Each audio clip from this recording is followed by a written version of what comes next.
What's up, everyone? Welcome back to another review, and this time we're taking a look at Halloween Kills, directed by David Gordon Green, co-written by Danny McBride and David Gordon Green, along with Scott Teems. Halloween Kills picks up right after where the 2018 movie leaves off, as Michael continues his rampage through Haddonfield on the 40th anniversary of his attack on Laurie Strode and her friends.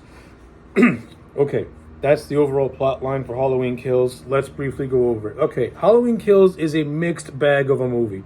When this movie came out last year, a lot of people hated it. A lot of people liked it. Me, I'm in the middle ground. I don't have a burning hatred for this movie. I can see the problems that are in it. But at the same time, this movie does have some things that I really did enjoy. I would not call Halloween Kills one of the worst Halloween sequels ever. I think whoever says that is a real fool. You clearly have not seen Resurrection, and you have not seen that abomination of Rob Zombie's Halloween 2. So yeah, Halloween Kills ain't the worst Halloween sequel. Let's not pretend that it is. I mean, this movie is better than Curse of Michael Myers, and that movie's a piece of shit. So without any further ado, this review's not going to be short. Let's just talk about Halloween Kills. Let me get the positives out of the way first. The returning cast members, they all do a good job. Jamie Lee Curtis, once again, returns as Laurie Strode. I think in Halloween Kills, she puts in a good performance, though she does not really have a lot to do except stay in a hospital bed. But she does have some pretty damn good scenes, I ain't gonna lie. She has some good scenes. Pretty much Halloween Kills takes a lot of cues from the original Halloween 2 from 1981. But it also, it takes some elements from that sequel and it applies it to Halloween Kills. Mostly what it does with Laurie, where Laurie's throughout the entirety of Halloween Kills, Laurie is pretty much in a hospital, the same as she was in the 1981 movie. But at least in this one, she actually has, has a couple of cool moments here and there. I really like the scene that she has near the end when she's talking to Deputy Frank, who survived the attack from Dr. Sartain. And I'll get to the character of Frank momentarily when I'm done talking about Laurie. Like, they have a nice tender scene together. There's the kind of a hint of a romance between Laurie and Frank, which I'm actually very, very open to, and I hope they explore that in Halloween Ends. She has some nice moments with her daughter Karen. Laurie also has a nice moment with Tommy Doyle. I thought that reunion could have been handled a little bit better, and I would have liked to have seen Lindsay along with Tommy, but we can't all get nice things. But even though Laurie doesn't really have a whole lot of action to do, she does have some decent, on-screen moments and some good character interactions And it's Jamie Lee Curtis. She's a powerhouse of an actress. I love JLC. I don't agree with her political views, but as an actress, you can never take away Jamie Lee Curtis's talent as an actress. She's damn good. In Halloween Kills, even though I think Laurie Strode is mostly kept on the back burner, doesn't really do a lot in the scenes that she's in, she clearly makes the most of it, and she clearly makes the most of it. So yeah. How the portrayal of Laurie, yeah, it's a carbon copy of what they did with Halloween 2, but they mix it up a little bit by having her almost in a way act like a guiding voice, from the hospital. So I did not mind it. I didn't like it, but I didn't mind it. Judy Greer once again returns as Karen Strode, and I like Judy Greer as an actress. I kind of liked her in the 2018 movie. Though I thought she was like a little bit of annoying in that. I mean, it's really no different in Halloween Kills. She does have a lot of scenes where she's acting like a Karen, but she also has some tender moments as well. Like, I love the scenes with her and Laurie. They're very, very nice. They're very well done. There's this one scene where where the hospital goes into complete riot mode because they think Michael's inside the building, but all the while it's just another mental patient. I mean, I think the scene's entirely pointless and a time waster. But in terms of, Karen showing, in terms of Karen, trying to act like a sane mind and trying to figure out what's going on, I give her credit for that. But again, the scene doesn't make any sense because as this scene's going on, Michael's doing something else. and it's clearly not Michael Myers. So I honest, even though from a character standpoint it's good, from an overall movie standpoint, why are we doing this fake out for? Not only that, it's a prolonged fake out that really should not have even been in the movie. It's a time waster of a scene. I mean, I understand the purpose of it. Like, this town is just so enraged with Michael. They're so ready to just go to action that their judgment's being clouded. I understand that, but it's handled in a very unintelligible way, because not once does anyone aside from Karen, even Tommy doesn't even put two and two together. Sheriff Brackett does a little bit, but even Tommy doesn't even like take the chance to, hey, maybe this is not Michael. I think the entire scene is just a waste. Performance-wise, from Judy Greer, it's nice because we get to see the more tender side of her character, where she's legitimately trying to help and trying to cool the mob down by saying, hey, it's not Michael, it's not Michael. But in terms of the scene itself, it's a waste. The scene itself is a clear mixed bag. From a character standpoint, it works. From an overall movie standpoint, it does not need to be there. It just drags the movie down for a good 2 to 3 minutes because it takes way too long. So yeah, mixed bag. Andy Matichak returns as once again plays Allison, and I like the character of Allison.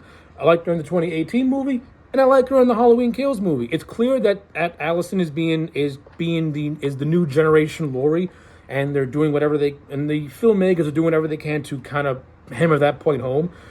Thankfully, they don't do it in a way that is very grating or makes her unlikable. But she does have some pretty decent moments. I like how she's handled in the third act. I like how she, does not like.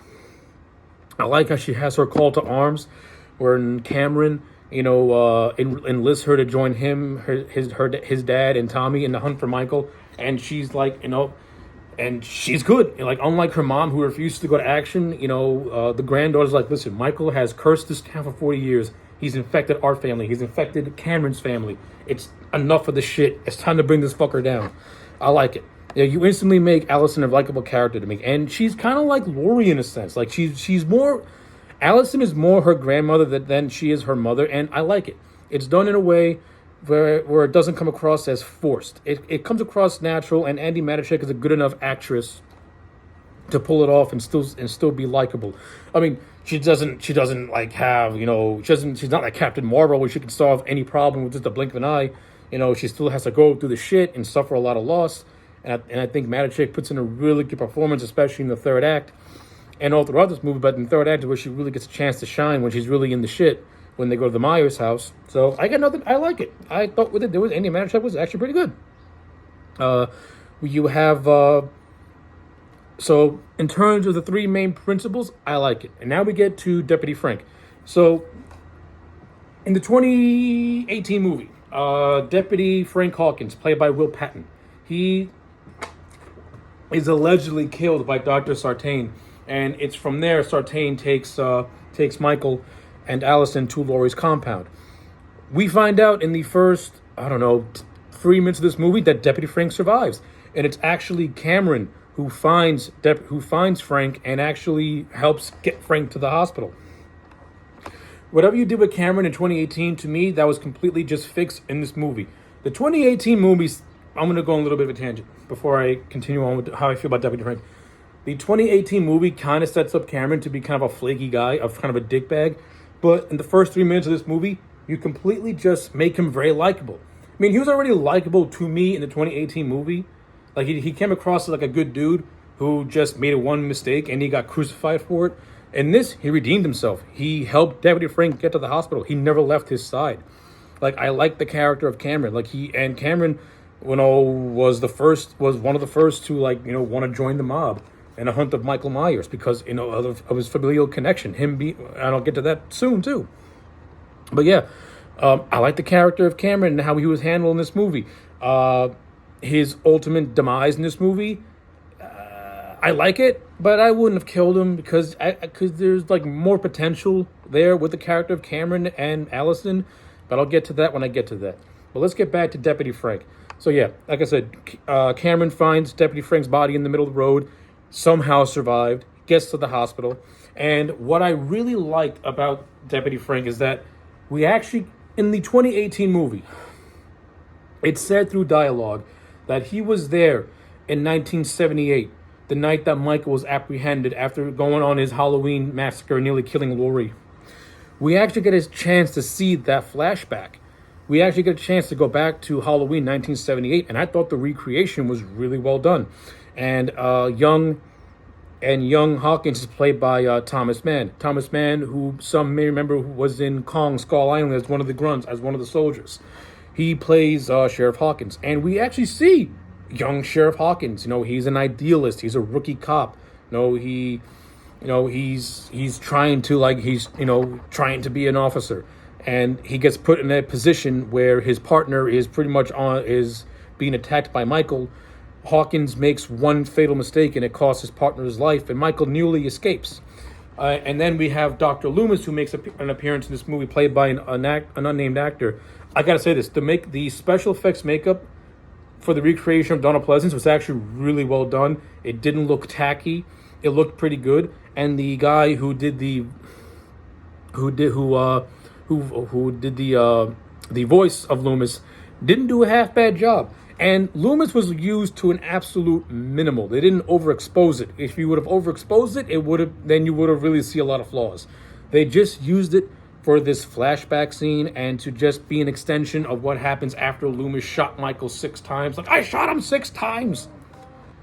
And we get to see what happens. Michael is cornered by the Haddonfield police. We get a nice recreation of the first Halloween movie with the camera pulling back and Michael just standing silent while all the guns are pointing at him.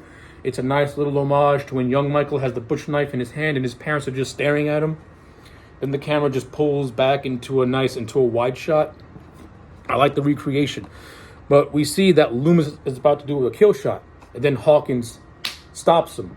Because in Hawkins' mind, he's thinking, hey, listen, this man may have killed, but he's someone's, son. He's someone's family. And we see that decision haunted Hawkins because he knows that there's nothing good about Michael. He's pure evil. He's a monster. And for 40 years, Hawkins had to carry that burden because in his mind, he stopped the evil from dying and he regrets it. He blames himself for his partner's death, even though it was an accident. He blames himself for Loomis not killing Michael because his good conscience got in the way. And I like the scene, and I love the conversation between Hawkins and Laurie, where Laurie tells Hawkins, listen, it's not your fault. You were just doing your job. I love that stuff. And that further expands upon the character of Hawkins, who I liked already from the 2018 movie. I like his character even more in this. I thought Will Patton put on an underrated performance. Also, for Halloween fans, we get a little Ben Tramer name drop while Laurie and Hawkins are talking. And and of course, what I like about the name drop is that during this particular conversation, Hawkins expressed to Laurie that, hey, remember that one time I kissed you, but I knew we couldn't be together because you had the hots for Ben Tramer. I like that little exchange between them. Like, you can tell that Laurie and Frank, they have like a history with one another. And like I said, I would not mind the romance between these two. Because I think Patton and Curtis have pretty good on-screen chemistry. And I would like to see that play out more if they expand upon it in Halloween Ends. So yeah, even though Frank Hawkins does not, listen, the fact that Frank Hawkins is still alive and we got character expansion and we actually added to his character, I like it. I like it a lot. Like, it's a personal story with Frank and Laurie. And if those two end up teaming up in Halloween Ends and take down Michael, I am perfectly fine with that. I got no gripes with that whatsoever. So yeah, I like all that stuff. Okay, now let's get to the legacy characters and how they handled said legacy characters. So we have Kyle Richards returning as Lindsay Wallace. This is the original actress who played Lindsay from the 1978 movie. Kyle Richards has since gone on to be to be in a lot of reality, like Real Housewives of LA and shit like that. In terms of her return, no, Lindsay doesn't do a whole lot in this movie, but she does have a nice scene where she like beats the shit out of Michael with a bag of bricks, and they have a nice little chase scene. Like I said, Lindsay doesn't do much, but she does have a nice little centerpiece for herself. So I don't really have a whole lot of complaining to do. I mean, it's clear as day that they want to bring Lindsay back for Halloween Ends because Michael does not kill her, and the next time we see her, Tommy's helping her get to the hospital, is helping her in the hospital. So there is the So there's the whole thing of her coming back for Halloween Ends. So I'm curious to see how they handle her in Halloween Ends, the reintroduction for her in Halloween Kills, and then giving us a flashback to how Annie was her babysitter and stuff like that. That was nice. That was nice. Lindsay was handled fine, and Kyle Richards, for the scenes that she was in, she didn't do a half bad job. She was decent. We have the return of Tommy Doyle, this time played by Anthony Michael Hall, from The Breakfast Club. I like Anthony Michael Hall as an actor, and I kind of liked him as Tommy Doyle in this movie. You could tell that for him, this is a personal matter, and him going after Michael Myers. He's pretty much the one who organizes the entire town mob to hunt down Michael. But I like the whole notion of, and so this is where Tommy and Laurie have the reunition in the hospital. And I love the line where Tommy said, 40 years ago, you protected me. Now it's my turn to protect you. I like that line.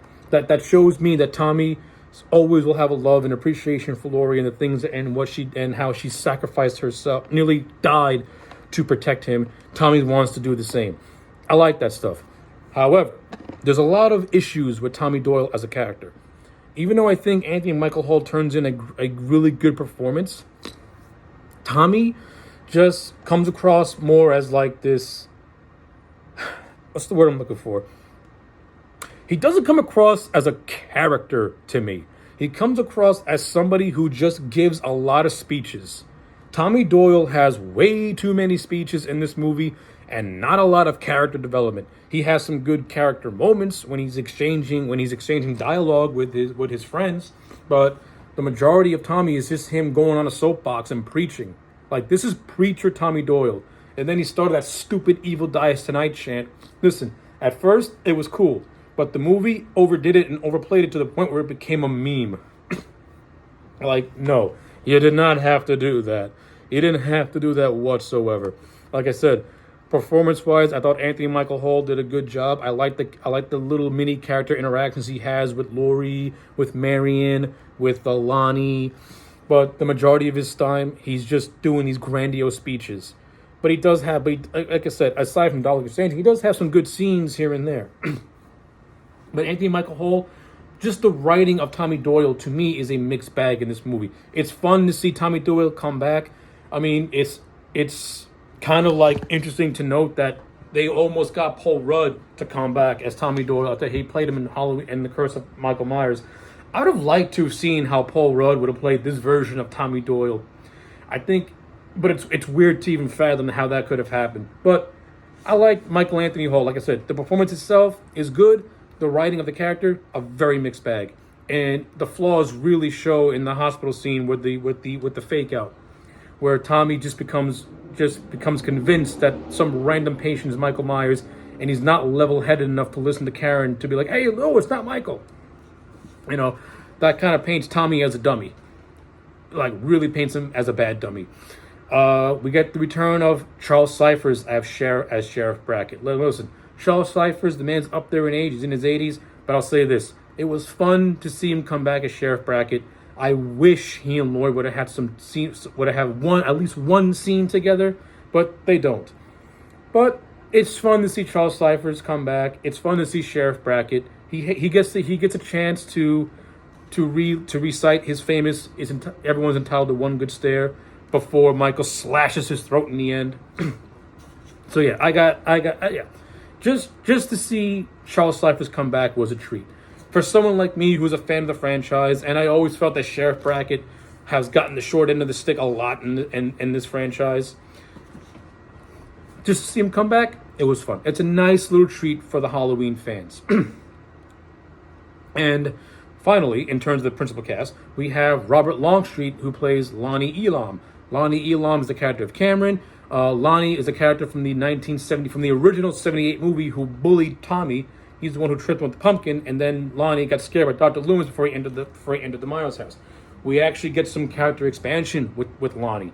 We see what happens to him on Halloween 1978.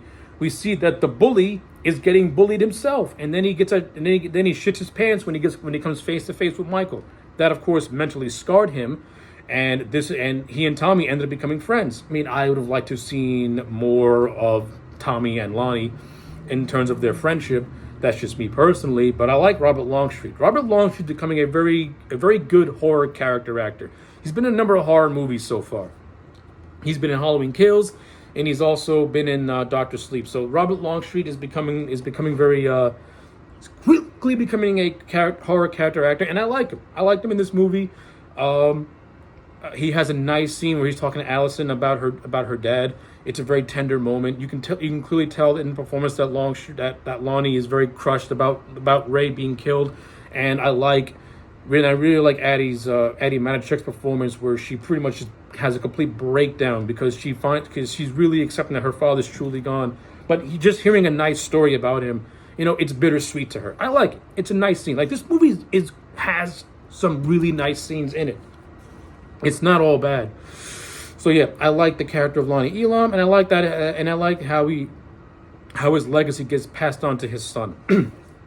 So yeah, and then let's get to Michael before we press on. This review's already going long, so I'm gonna try and speed it up in the next 9 minutes. We get to Michael. Michael in this movie is much more ferocious. He's much more vicious. When we're reintroduced to Michael and him surviving the burning compound, he takes out the entire fire department. Then he goes on a kill-happy rampage, slaughtering everyone. He kills this random old couple. And what I like about this for Michael in this movie is that he's the ultimate troll. Michael is the ultimate troll in this movie. Specifically with two sets of victims. The old couple and the couple of Little John, Big John, which I don't know why they're in this movie. The old couple. The woman Sandra is actually played by Diva Taylor, who was the caretaker of the cemetery in Halloween 2018. She returns in this movie. We find out she's married. Whatever. Michael goes to their home to stitch up his hand because he lost two of his fingers in the climax of 2018.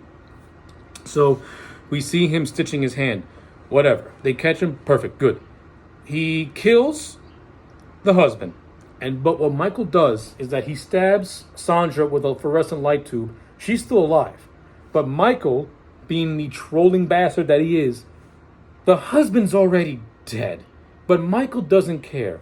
He lays him on his stomach on a table, and then he just proceeds to just stab him with so many knives, making this insane portrait, while also forcing this woman with her last breath to watch her husband just be completely desecrated like that. Michael's a fucking troll in this movie.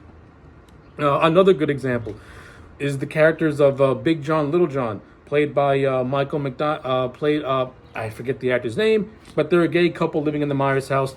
Honestly, truthfully, I don't know why these characters are in this movie. You could have just had the old couple living in the Myers house and it would not have made a lick of difference.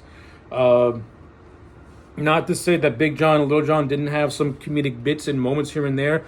I just found their characters to be completely superfluous because they don't even interact with the main principals.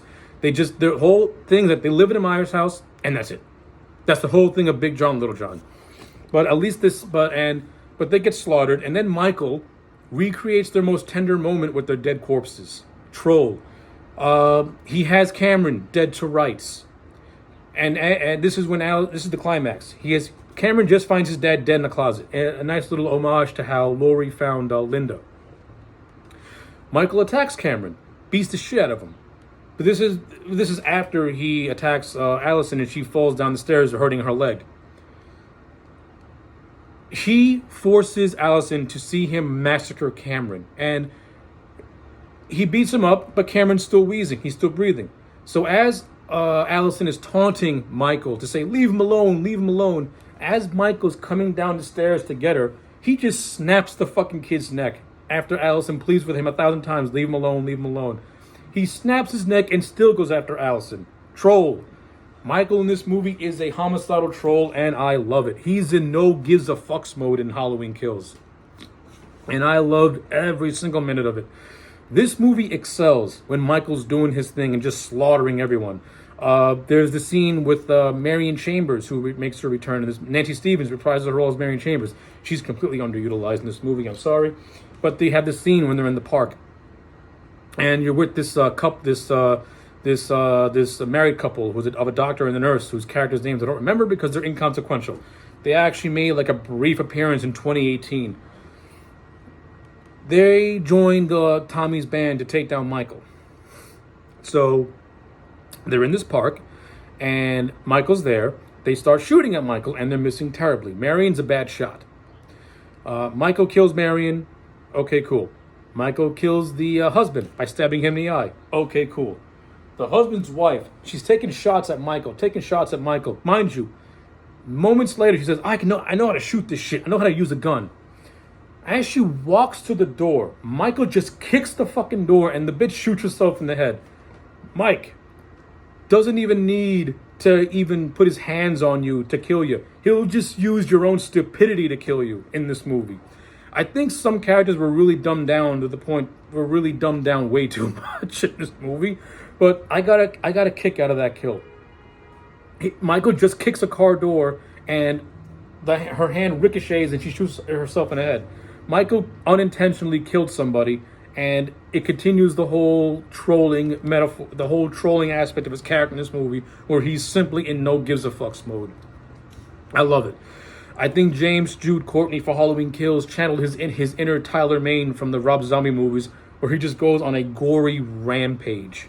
This movie has the highest body count that Michael's ever done in a film, to the best of my knowledge, and James Jude Courtney is clearly having a lot of fun playing Michael Myers, and you can see that on screen.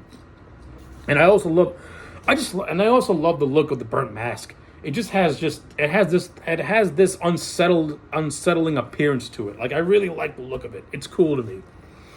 So yeah, how Michael's handling this movie, I enjoyed it. How they try to give Michael a motivation, not so much. There's this whole running theme of Michael going into his sister's room and looking out a window, and everyone's questioning, what's he looking at? Then it's revealed that they're like, maybe Michael's not looking outside the window. Maybe he's looking inside, looking at himself. It's like, why are we trying to get introspective with Michael? He's pure evil. You don't need no introspective. He just does things because he does things. There's no answer. There's no answer to his madness. There's no method to Michael's madness. He's just the embodiment of pure evil. He's a force of nature. As John Carpenter said, he is almost supernatural. He's human, but he's almost supernatural. He's a force of nature. He's like the wind. He's the equivalent of walking down the street and being caught in a random meteor shower. That's all Michael is, and that's all Michael ever was. He's just this foreboding presence. He is the loss of man. We don't need these introspective moments of what's Michael looking at, what's in his soul. We don't care. They tried to do that in the original continuity, and it got so convoluted to the point where it was laughably bad. I'm talking to you, Thorn Trilogy. You suck. Halloween 4 is awesome. 5 and 6 are terrible. This movie is 10 times better than those two pieces of shit. Man, I'm almost a half hour into this video. Listen, there's a lot to unload when it comes to Halloween Kills. So, I think I illustrated my positives. Now let's get to the negatives. The negatives of Halloween Kills is this. It doesn't really have a good thorough line. It doesn't really have a much of a good story to it. It's just a lot of scenes just going together. And David Gordon Green trying to make it all make sense. The introspective moments can be a little bit confusing. I like the whole thing of mob mentality as it pays homage to Halloween's 2 and 4, though though the message of it does get heavy-handed and especially when Laurie spells it out, where it's like, oh, Michael's created a town full of monsters. Who are the real monsters, him or us? That whole notion, which is really heavy-handed and shoved right in your face.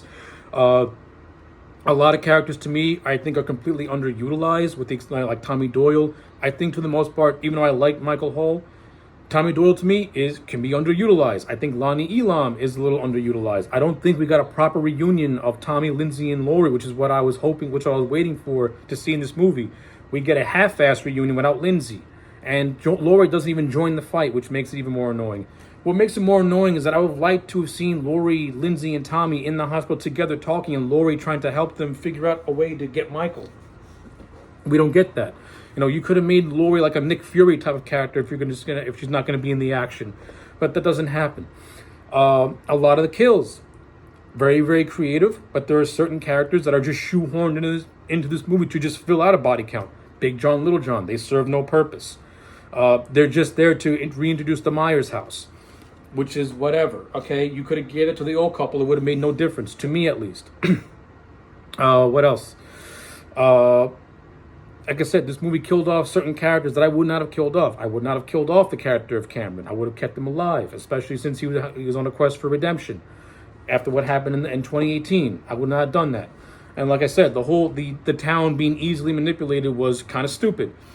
I mean, when you look at it, it's kind of stupid. I understand the context, but it was stupid. There are a lot of scenes that are being played for suspense, but they're just filler.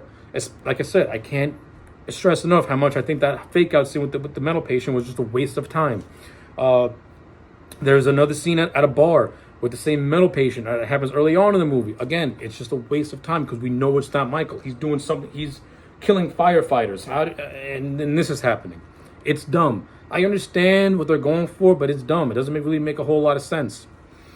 And like I said, a lot of characters are just made to look completely and utterly stupid. And that's all on that. And that's pretty much on the writers just trying to like fill out a body count. So I understand and appreciate that.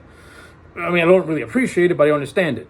And then you get the whole climax at the end where Karen comes in, saves her daughter, takes off Michael's mask, lures him into a trap. He gets beat the shit up by a group led by Tommy Doyle. And all the while, Laurie's doing this speech about how Michael is fueled by kills and stuff like that. I mean, yeah, it goes back to the whole notion of Michael being almost superhuman. Because the mob, they're shooting him, they're beating him up. And then all of a sudden, Michael just goes into Uber mode and slaughters everybody. And then he gets the kill shot on Tommy Doyle. Like, I would not have killed Tommy Doyle, to be honest with you. I would have had Michael, injure him, but I wouldn't have killed Tommy Doyle. Tommy Doyle just goes out like a punk.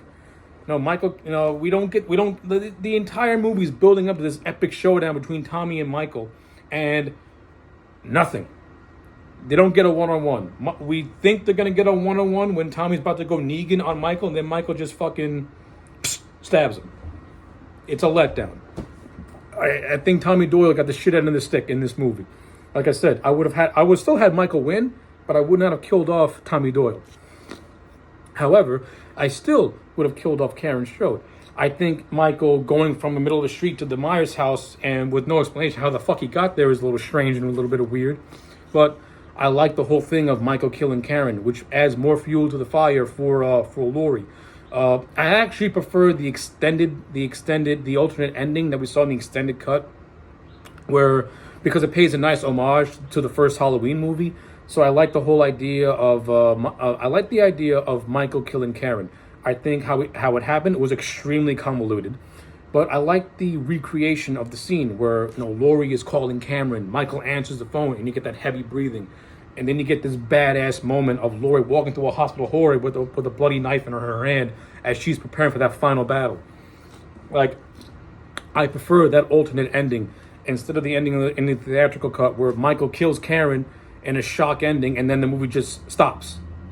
I don't like the theatrical ending. I prefer the alternate ending because it actually sets up Halloween Ends much, much better. And like I said, you also recreate a scene from the first movie where Laurie is trying to call Annie, then Michael answers the phone, and all you hear is that heavy breathing. We get a nice homage to that. I mean, luckily they didn't show Michael having a smartphone to his ear because that would have looked completely weird and just out of place. So, this review has gone on way too long, but I had a lot to say about Halloween Kills. I don't even think I covered everything I wanted to cover with this review, but I think I just got my overall thoughts out. At the end of the day, I don't hate Halloween Kills. I think Halloween Kills is a decent movie. In terms of a trilogy, yeah, it's the second half of the story, and it's not how I would have did it. I would have did it much more differently. Would have expanded on some more things, but for what we got, it's okay. I think the 2018 movie is much better than this, but at the same time, I think this is a decent, Halloween sequel, which is why I'm gonna give it a 6 out of 10. It did not offend me nor bother me. I still enjoy it when I watch it. It's not perfect, but I would rather watch Halloween Kills over the worst of the Halloween sequels. So yeah, a 6 out of 10 for Halloween Kills. Let me know your thoughts in the comment sections down below. Like this video and subscribe, and I will check you back next time for more.